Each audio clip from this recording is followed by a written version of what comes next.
When I tell you this book had me sobbing at the end, this, oh my gosh, it definitely gives off like Narnia vibes. I have annotated the crap out of this.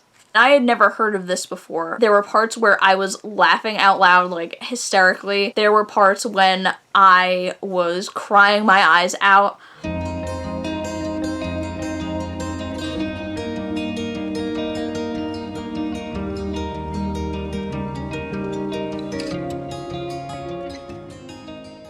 Hello everyone, welcome back to my channel. My name is Jordan, and it's been almost a year since I have posted anything onto my channel, which was never really intentional. I had planned to take a short break, but I had never really meant on being gone for this long.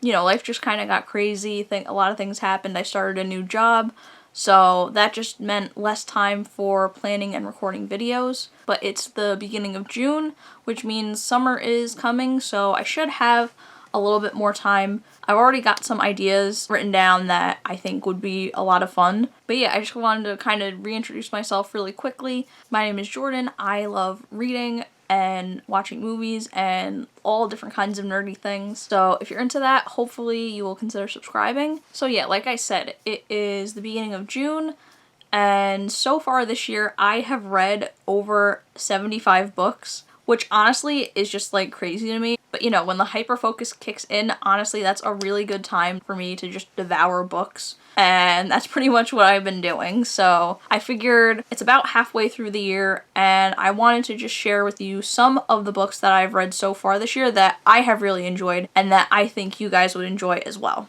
Alright, so the first book we have is a graphic novel called Banned Book Club, which is actually an autobiographical graphic novel. It's set in 1980s South Korea. I personally never knew that much about Korea's history, but I thought this was like a really interesting book. So the author is kind of retelling her college days. She's a freshman, she's new on campus, and she ends up joining this book club, which she thinks, oh, we're just gonna be, you know, talking about all different kinds of books.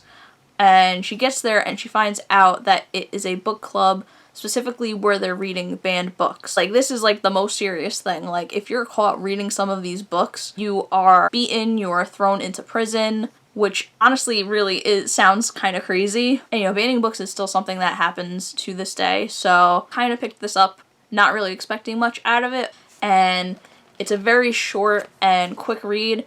Alright, next up we have the Shady Hollow series, which is a cozy mystery series set in the woods, and all of the main characters are anthropomorphic animals. I thought this was so good, so unique, again, very engaging, and just a lot of fun. I went into these like looking for something that wasn't going to be like too heavy or dense, because I actually ended up reading them at a busy time this year, and yeah, honestly, they're just so charming. The main character is a fox, and she is a reporter for one of the local newspapers, and she ends up becoming involved in all of these mysteries. And there is actually another book coming out later this year, which I am so excited to pick up.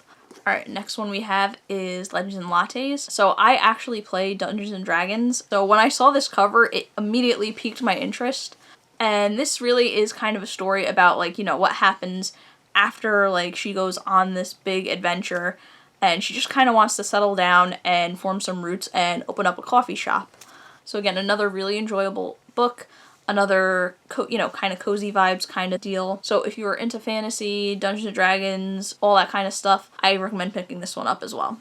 Alright, next book we have is Pax, which is a middle grade book. When I tell you this book had me sobbing at the end, this, oh my gosh, this gave me almost the same kind of vibes as when I read Old Yeller as a kid, because it's just that kind of book that tugs at your heartstrings. So the boy's father is going off to war. This boy, he has been raising this fox since it was a kit.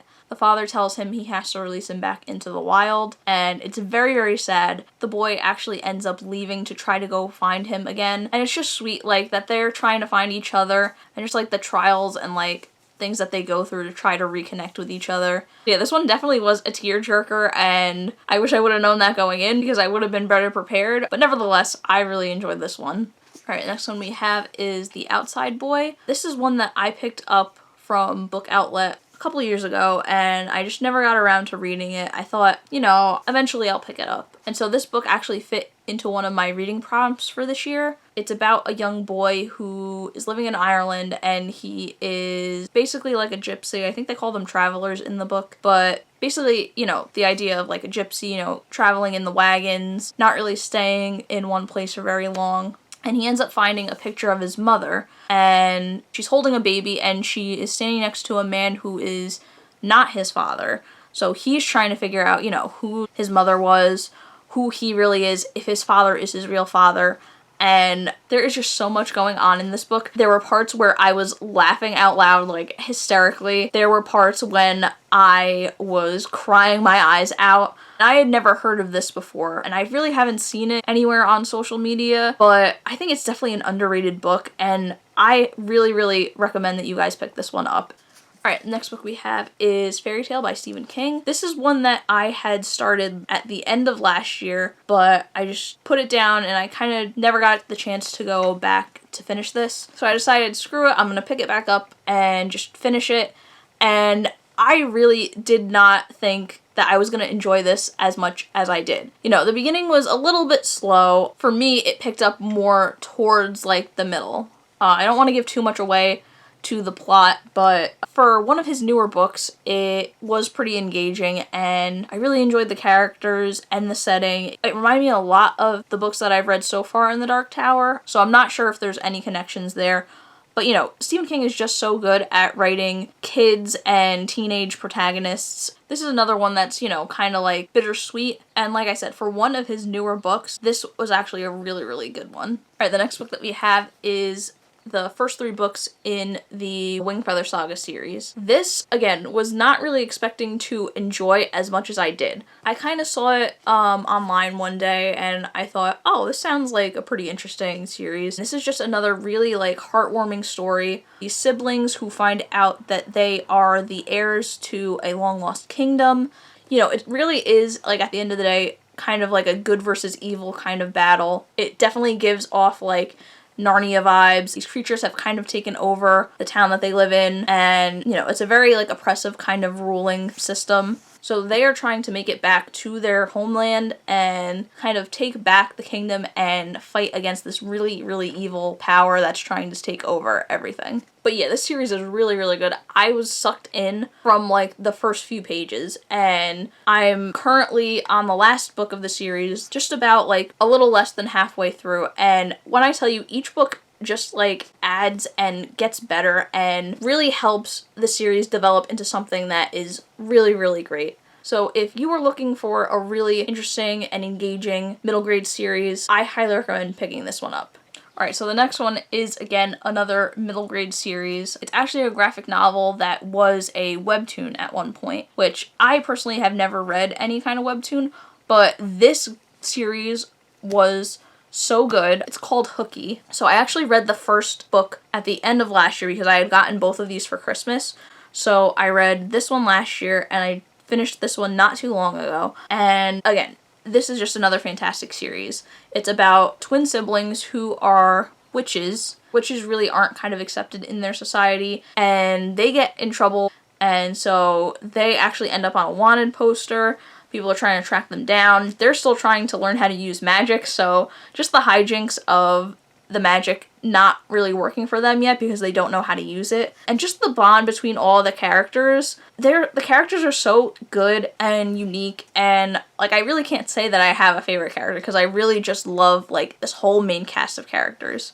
Everybody's got something to contribute, and it's just nice to get to see them all work together. So this also has another volume coming out later in the year, so I'm excited to pick that up. And yeah, if you're looking for a cute graphic novel series, I would recommend picking this one up.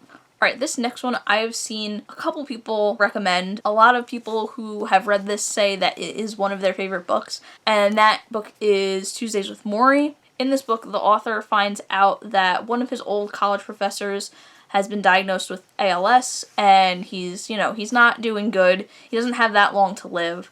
And yeah, they meet up every Tuesday, and they just talk about, like, different aspects of life. I wish I had kind of read this one a little bit more slowly and really digested the lessons and, just gone more into depth with, like, some of the things that they talk about. But yeah, another one that almost made me cry, but for all the right reasons. Like, this really is just a really good book. And I can see why a lot of people say that this is one of their favorite books, because honestly, it's probably going to be one of mine too. Like, I already have plans to go back and I want to annotate this and really kind of just like sit with it a little bit more. But yeah, definitely an easy 5 stars for me. Alright, the next one we have is a classic, and it is very short. It is The Death of Ivan Ilyich. Back in high school, I read Crime and Punishment, and I really fell in love with it, and Russian literature, and just like the different things that they talk about. It was very, very interesting to me, and I kind of just ran into this one day and decided to pick it up. Again, for as short as this book is, it is jam-packed with just a lot of important ideas. So yeah, this book kind of just goes through this man's life, how he gets this really good job, and, you know, he decides to marry, not really because he's like infatuated with his fiance, but just because he thinks, you know, it's good, like, this is what I'm supposed to be doing, I'm supposed to marry, have a family, have a good job, and, you know, they end up arguing a lot. They're not really that in love with each other, and one day, he has an accident and gets really hurt. Some kind of internal injury that really is affecting his life, and in the end, causes him to die. And it does have like a lot to do with also like some religion and morality aspects, and kind of like what is the purpose of life, what is the purpose of dying. And this is one that I've just like, I don't know if you guys can see very well, but I've annotated the crap out of this. I've got so many things underlined in here. This I picked up one night and finished it in a few hours. Really doesn't take that long to read. This is another one that I think I'm going to want to go back and revisit, just because it was just so interesting. And, you know, for as short as it is, definitely has a lot to say about life and death. Next book that we have is another middle grade book, is Nightbooks. And I'm a big fan of the band Churches, and I saw that they had done a cover of Cry Little Sister, which then I found out was featured in the movie adaptation of this book. Honestly, this was a really good book. It's supposed to be like a scary story, almost a retelling of Hansel and Gretel. But, you know, it definitely gave me like, you know, if Stephen King was going to write an actual children's book, I feel like it definitely had Stephen King vibes. I was really into Goosebumps as a kid, so I can tell you right away, like, if this was around when I was younger, I definitely would have picked it up. And I really enjoyed it. I really liked the relationship between the characters, and I think it was like an interesting premise and an interesting story. Alright, so those are a few of the books that I have read so far this year that I really enjoyed. I will include a list of them down in the description in case you guys are interested in picking any of them up. But yeah, I hope you guys enjoyed the video. If you did, make sure to comment, subscribe, like, and share, and I will see you guys in the next one.